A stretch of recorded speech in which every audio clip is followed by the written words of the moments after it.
Hola, mi nombre es Patricia Zárate Pérez, soy profesora de música y activismo social en Berklee College of Music y hoy estaremos celebrando el Día Internacional del Jazz con esta presentación llamada Activismo Social en el Jazz. En esta presentación estaré definiendo el activismo social, hablaré un poco de su contexto histórico y daré 3 ejemplos de mujeres activistas jazzistas. El activismo social es una acción intencional con el objetivo de lograr un cambio social.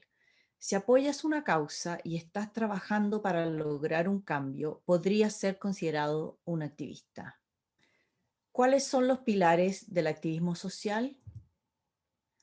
Bueno, los activistas deben ser vistos por el público como ciudadanos responsables. Deben poder decir que no y saber protestar por las condiciones sociales y las políticas y las prácticas institucionales que violan los principios sociales fundamentales. Deben ser agentes de cambio que trabajen para educar, organizar e involucrar al público en general y buscar soluciones positivas y constructivas. Deben ser reformadores que trabajen con las estructuras políticas y judiciales oficiales para incorporar soluciones a nuevas leyes y nuevas políticas y nuevas prácticas en las instituciones públicas y privadas de la sociedad. También debemos tener en cuenta que existe un activismo performativo, también denominado slacktivism. Este activismo es el apoyo a una causa haciendo pequeñas cosas como compartir una publicación de Facebook, por ejemplo. Existe también un enfoque en el aumento del capital social propio, más que ayudar a una causa en este activismo performativo. Y no se pone mucho esfuerzo en tratar de hacer el cambio. Así que para ser un activista tienes que estar comprometido con una causa y hacer cosas más que solamente publicar en Facebook o ayudar a la causa desde una posición súper privilegiada. ¿Y cómo ponemos en el contexto histórico del jazz al activismo social?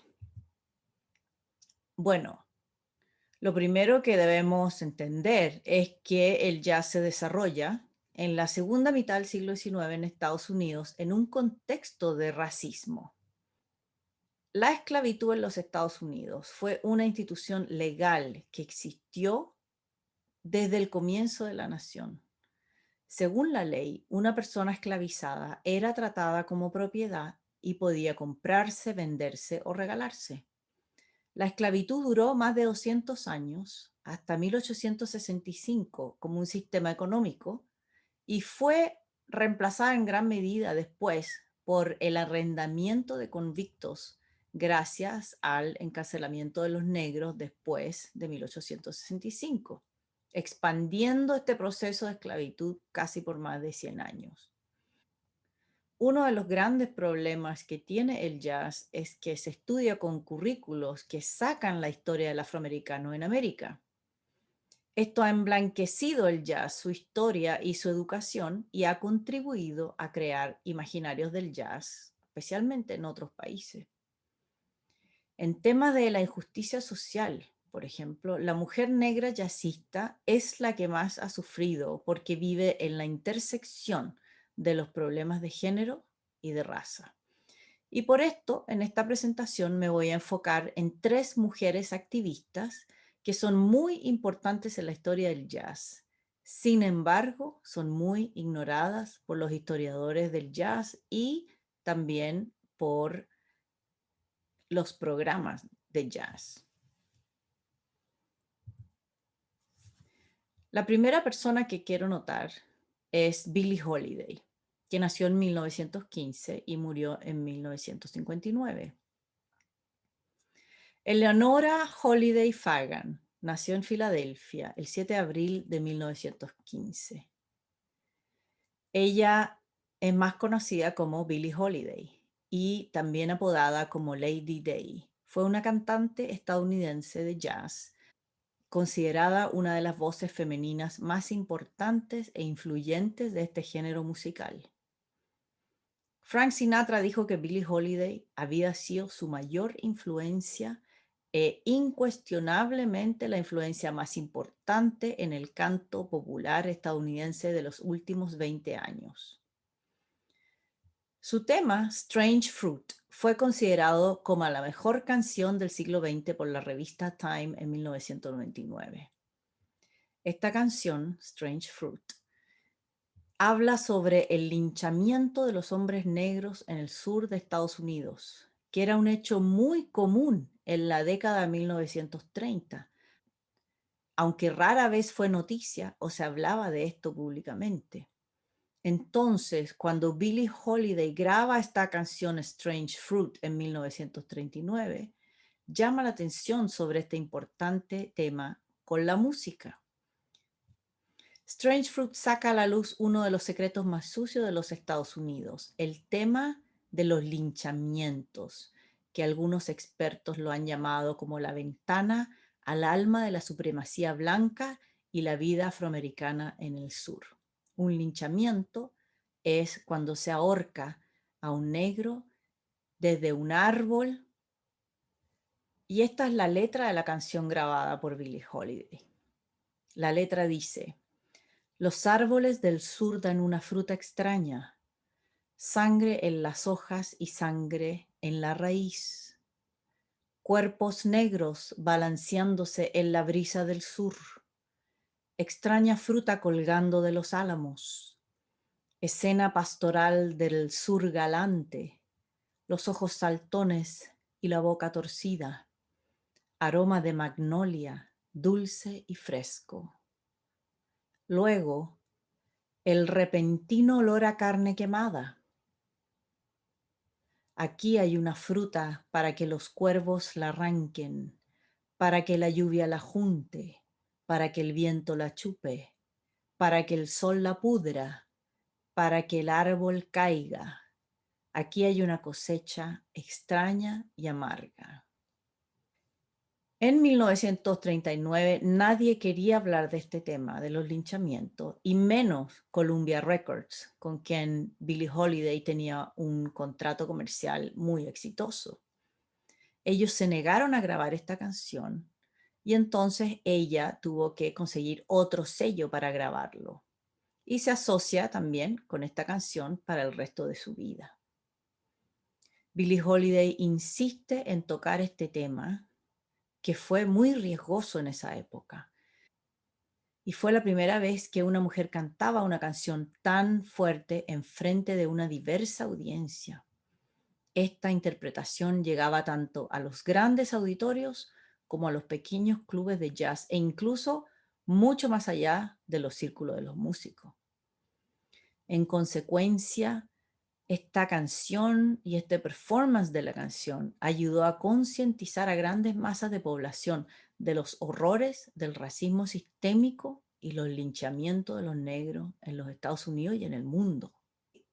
En la ciudad que se llama Mobile, Alabama, Billie Holiday fue perseguida hasta salir del estadio donde estaba tocando solo porque intentó cantar esta canción. Esta insistencia en cantar este tema y traer este tema a la mesa durante sus conciertos hace que el FBI comience a perseguirla políticamente y a tratar de silenciarla. Durante más de una década, el jefe de la Oficina Federal de Narcóticos, el señor Harry Anslinger, la persigue hasta que consigue arrestarla por drogas y la excluye del circuito de clubes nocturnos después de una pena de prisión de 18 meses. Después que sale de prisión, Billie Holiday sigue cantando por un tiempo, pero finalmente muere de una enfermedad hepática en 1959 a los 44 años. Otra importante mujer que debemos conocer se llama Hazel Scott. Nació en 1920 y murió en 1981. Hazel Scott nace el 11 de junio en Trinidad y Tobago y fue una pianista virtuosa, cantante de jazz y música clásica, así también como una actriz estadounidense. Su madre fue una destacada música profesional que tocaba el piano y saxofón en bandas de mujeres en Nueva York en los años 1920 y fue amiga de Art Tatum, Lester Young, Fats Waller y muchos otros músicos de jazz increíbles. Entonces, Hazel Scott se cría con grandes músicos a su alrededor. Scott fue una niña prodigio musical y recibió becas para estudiar en Juilliard cuando tenía 8 años. En su adolescencia interpretó en una banda de jazz y también interpretó música para la radio. Se destacó como cantante de jazz durante las décadas de 1930 y 1940. Después de aparecer en varias producciones de Broadway, Hazel Scott se mudó a Los Ángeles y firmó con un importante estudio cinematográfico. Sin embargo, inmediatamente se enfrentó a las restricciones racistas de Hollywood. Rechazó los primeros 4 papeles que se le ofrecieron, todos por hacer de sirvienta cantante. En cambio, apareció como ella misma en 5 películas, como una mujer sofisticada con inmensos talentos musicales, e insistió en el crédito apropiado. Hazel Scott como ella misma. Y otra cosa importante que hizo y que los ponía en sus contratos era que exigía un salario igual a los de sus homólogos blancos. No fue solo en Hollywood donde Scott se opuso a los prejuicios raciales. También ella fue una de las primeras intérpretes en negarse a tocar ante audiencias segregadas. E incluía esta estipulación en todos sus contratos también. Scott atribuyó su valentía al ejemplo que su madre le dio como mujer orgullosa e independiente. La fama y el talento de Scott también le ayudaron. En 1945 atraía a un gran público y ganaba el equivalente actual de más de $1.000.000 al año. En el verano de 1950, Hazel Scott hizo historia como la primera mujer afroamericana en presentar su propio programa de televisión, el programa de Hazel Scott. Se emitió durante 15 minutos, 3 veces por semana, primero en la ciudad de Nueva York y luego a nivel nacional. Scott tocó la mezcla de clásico, jazz, blues, boogie boogie, por lo que era conocida, y el programa obtuvo muy buenas calificaciones.